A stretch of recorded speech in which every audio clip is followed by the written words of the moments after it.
Hello friends, welcome to channel ज़िंदगी का सच। आज जो मैं आपके सामने वीडियो लेके आया हूँ उसमें मैं आपको ये बताना चाहता हूँ कि एक नार्सिसिस्ट आपके दुख में कभी आपका साथ देता है।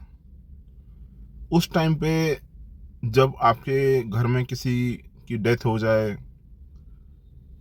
कोई आपका ऐसा घर का मेंबर चला जाए जो कि घर का बड़ा मेंबर हो, जो पूरे घर का मुखिया हो।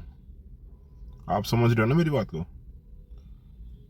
तो उस टाइम पे क्या नार्सिसिस्ट आपका साथ देने आता है? उस टाइम पे जो आपके ऊपर बीत रही होती है, जो आपके उस टाइम का घर का माहौल होता है, क्या उस टाइम पे वो चीज़ों को वो संभालने के लिए आता है क्या? कई बारी आपने देखा होगा कि नार्सिसिस्ट ना हमेशा उस वक्त पे ये आता है आपके पास जब आप देखो कि आपके घर में जब किसी को प्रॉब्लम क्रिएट हो रही होती है ना, कोई दुख हो रहा होता है, तो उस टाइम पे ना ये लोग अपनी सिंपैथी दिखाने आते हैं। उस टाइम पे अपने आप को एक अच्छा दिखाने आते हैं, आपके घर परिवार वालों के, आपकी बिरादरी में लोगों को दिखाने आते हैं कि देखो मैं कितना हेल्पफुल इंसान हूँ, मैं कितनी इसकी मदद करता हूँ और मैं इसकी कितनी केयर करता हूँ। आज इसे घर में इतना बड़ा दुख हो गया है तो मैं इसका साथ देने के लिए आया हूँ। वो जितने घर के बिरादरी के जितने ही मेंबर्स होंगे, फैमिली मेंबर्स होंगे ना, उनके सामने अपनी बड़ी अच्छी इमेज बनाने के लिए उधर पहुँचता है। और जो घर के फैमिली मेम्बर्स के लोग होते हैं ना, वो खाली उसी पे फोकस कर रहे होते हैं कि यार ये इंसान कौन है जो कि इतनी अच्छे तरीके से हर चीज़ में हेल्प कर रहा है, और मतलब जो भी काम हैं सारे काम घर के संभाल रहा है। मेनली ये मैं फीमेल नार्स की बात कर रहा हूँ वैसे तो, क्योंकि जो मेरा एक्सपीरियंस है वो फीमेल नार्स को लेके ज़्यादा है। और जो कि मेरे यूट्यूबर देख रहे होंगे, यूट्यूब पे देख रहे होंगे लोग, जो वीडियो देख रहे होंगे, अगर उनके मेल पार्टनर्स हैं तो उनके साथ भी अगर ऐसा हुआ तो वो भी अपनी बातें मेरे को कमेंट सेक्शन में शेयर करें। तो नार्सिसिस्ट वहाँ पे खाली एक सिंपैथी गेन करने आता है, अपने आप को बहुत ही ऐसा दिखाता है कि मैं बहुत ही केयरिंग हूँ। उसके जैसा मक्कार आदमी, झूठा आदमी नार्सिसिस्ट के जैसा ना, कभी ज़िंदगी में नहीं देखा मैंने। वो उस दिन तो दुख दिखाने आ गया, हेल्प करने आ गया, और इम्पैक्ट भी ये सोचता है कि यार मेरे साथ इसने बड़ा साथ दिया, मेरी बड़ी हेल्प करी।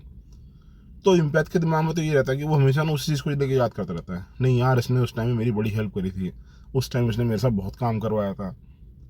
अरे भाई, वो खाली सिंपैथी गेन करने आए हैं, वो अपने आप को ऐसा दिखा रहा है कि भैया कि जो भी ट्रॉमा मिल रहा है वो मुझे ही मिल रहा है, तुझे कुछ नहीं मिल रहा, तू तो मेरे को खाली यूज़ कर रहा है। वो तो इम्पैथ को ये दिखा रहा है कि भाई मैं तो तेरा साथ देता हूँ, मगर तू ही मुझे यूज़ करे छोड़ रहा है, तू ही मुझे इग्नोर कर रहा है। तो उसके बाद जब आपके दुख के 4 दिन, 13 दिन, 17 दिन निकल जाते हैं, तो उसके बाद वो फिर हफ्ते बाद साइलेंट ट्रीटमेंट में चला जाता है। फिर से वही कहानी शुरू हो जाती है कि यार ये साइलेंट ट्रीटमेंट कैसा हो गया, अब ये बात को नहीं कर रहा, उस टाइम पे तो मेरे साथ बड़ा ये केयरिंग कर रहा था, बड़ी मेरे पीछे वो दौड़ रहा था, आगे भी चल रहा था, अब ये मेरे को बात भी नहीं कर रहा है, फ़ोन भी नहीं कर रहा है। भैया वो तुम्हारे से क्यों बात करेगा? वो अपनी फिल्म बना के चला गया। उसकी देखा जाए तो उस फिल्म के अंदर उसका विलन का रोल था, जो कि कोई भी इंसान उस विलन को पहचान नहीं पा रहा था। वो ऐसी एक प्रेत आत्मा, एक ऐसी आत्मा घूम रही थी कि जो सबके सामने एक इंसान के रूप में नज़र आ रही थी, मगर बहुत ही एक अंदर से ना जल्लाद का रूप थी। और वो तुम्हारे को वो पैम्परिंग करके, वो केयरिंग देके दोबारा फिर तुम्हारे को अकेला छोड़ के ट्रॉमा दे के जा रही है। मगर इस बारी मैंने उस चीज़ को ना महसूस ही नहीं करा, मैंने शुरू से ही केयर नहीं करी, मैंने छोड़ दिया। मैंने यार ये इंसान की मैं औकात तो पहले ही जान चुका हूँ। अब ये अगर मेरे पास, अगर मेरी हेल्प करने आ भी गया है, मेरी केयर करने आ भी गया है, तो मुझे कोई फ़र्क नहीं पड़ना चाहिए। ये तो झूठा इंसान है। क्योंकि वो झूठा इसलिए, क्योंकि मैंने उस जो भी उस टाइम का जो पार्ट था ना, उससे पहले मैंने उसकी हरकतें देखी थी।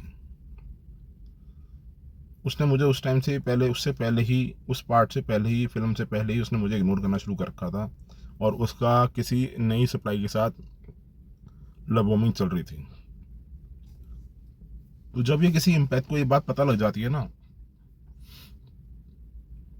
कि ये इंसान तो धोखेबाज है, आज अगर मेरे पास दुख सही गए कि जो भी आप मानिए कि आप मेरी केयर करने अगर आ भी गया है, तो ये कुछ ज़्यादा टाइम के लिए नहीं है। अब उस नार्सिस को जब मैंने इग्नोर करना शुरू कर दिया, मैंने उसकी फीलिंग्स को समझना ही बंद कर दिया, उसके साइलेंट ट्रीटमेंट को समझना बंद कर दिया, क्योंकि मेरी तरफ से तो एक पूरा ग्रे रॉक मेथड चल रहा है। मेरी तरफ से तो बिल्कुल उसको इग्नोरेंस है, नो कॉन्टैक्ट। अब उस नार्सिस को लग रहा है कि यार इतना टाइम होता जा रहा है, इसके घर में जो दुख हुआ उसके बाद से मेरे को आज 3 महीने हो गए, 2 महीने, 1.5 महीना, 4 महीना, इसने मेरे को बात क्यों नहीं कर रही, ये मेरे पीछे क्यों नहीं आ रहा, वो ये नार्सिस सोच रहा है। अब वो नार्सिस बीच बीच में कभी कभी हुवरिंग करने की सोचता है, बात करने की सोचता है, नॉर्मल बात करते हैं, क्योंकि मैं अपनी तरफ से ऐसा भी नहीं दिखाना चाहता कि मैं बहुत ही गलत हूँ। इग्नोरेंस ठीक है, इग्नोरेंस है, नो कॉन्टैक्ट है, मगर जब मैं अपने लाइफ में अपने कंट्रोल में हूँ, मुझे उस इंसान से कोई इच्छा ही नहीं है, तो फिर कोई भी इंसान आके बात करे मुझे कोई फर्क नहीं पड़ता। अब वो नार्सिस की वो स्थिति होती जा रही है कि उसने ना एक अपनी डायमंड सप्लाई को खो दिया है। उसने किसी एक ऐसे लापरवाह इंसान, ऐसे बेवकूफ़ इंसान के चक्कर में रह के उसको साइकिल में ला के अपनी ओल्ड सप्लाई को, जो कि उसकी पहले से औकात जानती थी, उसके चक्कर में आके ना उसने एक अपनी ऐसी डायमंड सप्लाई खो दी है कि अब वो उसको पछता रहा है, क्योंकि उस डायमंड सप्लाई ने जो चीज़ें उसके लिए करी ना, वो कोई कर नहीं सकता था। और पुरानी सप्लाईज भी करती हैं, उन्होंने उस अपने टाइम में उस टाइम पे किया, मगर अगर वो सप्लाईज आज की डेट में उसके बाद दोबारा आ रही हैं तो वो उसकी हरकत को जान चुकी हैं। उनको पता है कि ये इंसान जो है ना, ये एक हद तक ही सही है और इसका किस तरीके से रहना हमें पता है, सारी सप्लाईज को पता लग जाता है। और कुछ सप्लाईज जो होती हैं अगर दोबारा आ भी जाती है ना, तो वो खाली कुछ लोग होते हैं जो कि अपना खाली रिवेंज लेने के लिए आते हैं, ऐसे एम्पैथ्स भी होते हैं। क्योंकि जब एक एम्पैथ अपनी लाइफ में चेंज हो जाता है, आगे आगे बढ़ जाता है, तो वो लोग फिर अपना ना थोड़ा रूप बदल लेते हैं। उनको पता लग जाता है कि यार इस अब इंसान को ना थोड़ा लिमिट में लेके चलेंगे और इस तरीके से लेके चलेंगे कि ये अपनी औकात में रहे। मगर नार्सिस को क्या है, वो बंद बुद्धि, दिमाग का बल्ब फ्यूज़ है।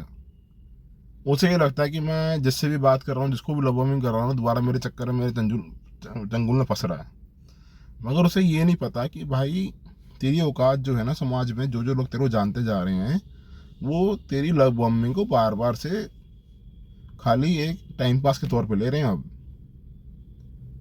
वो अब इस तरीके से नहीं ले रहे कि तू सोचे कि भैया नहीं, अब ये भाई आज मेरे पीछे आज भी ये पागल हो जाएगा, इसको ट्रॉमा मिल जाएगा। ये चीज़ें ना एक टाइम तक होती हैं, हमेशा के लिए नहीं होती हैं। और नार्सिस क्या करता है, अगर उसकी 10 साल पुरानी सप्लाई भी होगी ना, तो वो अपनी 10 साल पुरानी सप्लाई को भी वापस लव बॉम्बिंग करने जाता है, 5 साल पुरानी सप्लाई को भी लव बॉम्बिंग करने जाता है, अपने कॉन्टैक्ट नंबर्स में उनका नाम सेव रखता है। और आजकल तो वैसे सोशल मीडिया, फेसबुक है या इंस्टाग्राम, ऐसा कुछ जो चीज़ें चल रही हैं, तो ये उस पर मैसेजेस करते रहते हैं, उन पर सर्च करते रहते हैं, अपनी सारी सप्लाई को सर्च करके रखते हैं कि हाँ देख इस इंसान, ये नाम का ये इंसान है, ये नाम का ये इंसान है, अभी है मेरी, वो मिल सकता है ये। तो ये लोग इस तरीके से लाइफ में चलते रहते हैं। अपने फलाने दोस्त से पूछेंगे कि आजकल वो मेरा पार्टनर था, वो किधर है। पूरी इन्होंने ना एक टारगेट की लिस्ट बना के रखी होती है। इनके दिमाग में ना उसके अलावा कुछ चलता नहीं। अगर आपने इनको, इनकी लव बॉम्बिंग में अगर आपने कोई इनको जवाब नहीं दिया, अगर आपकी साइकिल में नहीं आए, तो फिर ये आपको टांग के रखते हैं, आपको हल्की हल्की लव बॉम्बिंग करते हैं, आपको हल्का हल्का हुबरिंग करते रहते हैं, और तब तक के लिए दूसरे के साथ टाइम पास करते रहते हैं। अब जो इंसान मेरा पहली बारी में नहीं हुआ, वो 10 साल बाद क्या होगा, या 5 साल बाद क्या होगा? वो तो तब भी धोखेबाज था, 10 साल भी धोखेबाज है, 5 साल बाद भी धोखेबाज है। तो धोखेबाज तो धोखेबाज ही है जी। उस धोखेबाज इंसान का तो हमारे पास कोई रूप नहीं है तो समझाने का। तो मैं आपको इस वीडियो के माध्यम से ये बताना चाह रहा हूँ कि अगर एक नार्सिसिस्ट आपके दुख सुख में, अगर वो वहाँ पे आके अपने आप को एक अच्छा दिखा रहा है, अच्छा अपना एक पैम्परिंग कर रहा है आपको, या आपको बिल्कुल केयर करके ऐसे दिखा रहा है कि भाई मैं तो इस इंसान के लिए बहुत कुछ करने को राजी हूँ, मगर यही मेरे साथ नहीं है, और अपने आप को आपके फैमिली मेम्बर्स में, आपके समाज में आपको उसको अपने आप को अच्छा दिखा रहा है, तो वो खाली अपने मतलब के लिए और अपनी इमेज अच्छी बनाने के लिए और आपकी इमेज को डाउन करने के लिए। तो जो भी मैंने चीज़ आपको यार वीडियो में समझाई है, ये एक सच है। और मैं आपको एक चीज़ बोलना चाहूँगा कि जो भी लोग नार्सिसिस्ट को लेके परेशान है ना, जिनको ट्रॉमा मिल चुका है, भाई आप अपने केस को समझो। आपने केस में क्या स्थिति बनी है, किस टाइम पे, उन चीज़ों को समझो। मैंने पहले ही बोला है कि आप ना एक पेपर पर लिखा करो कि ये इंसान ने मेरे साथ किस टाइम पे क्या किया, किस टाइम पे क्या नहीं करा। उस स्थिति को समझ के ना आगे बढ़ो कि मुझे अब इस चीज़ को सॉल्व कैसे करना है। और मैं आपको एक बात बोलूँ, अगर आप नार्सिसिस्ट से रिलेशन अपना ख़त्म कर दोगे ना, तो आप बहुत सुखी हो जाओगे। आपकी लव लाइफ, आपका काम धंधा बहुत अच्छा हो जाएगा। नेक्स्ट टाइम आप एकदम ऐसे फ्री होकर चलोगे लाइफ में कि आपको लगेगा कि हाँ यार, मैं भी कोई इंसान हूँ। तो जो भी चीज़ें मैंने आपको वीडियो में बताई हैं सच है ये। और चैनल को सब्सक्राइब करिए, लाइक करिए, कमेंट करिए। Thank you so much.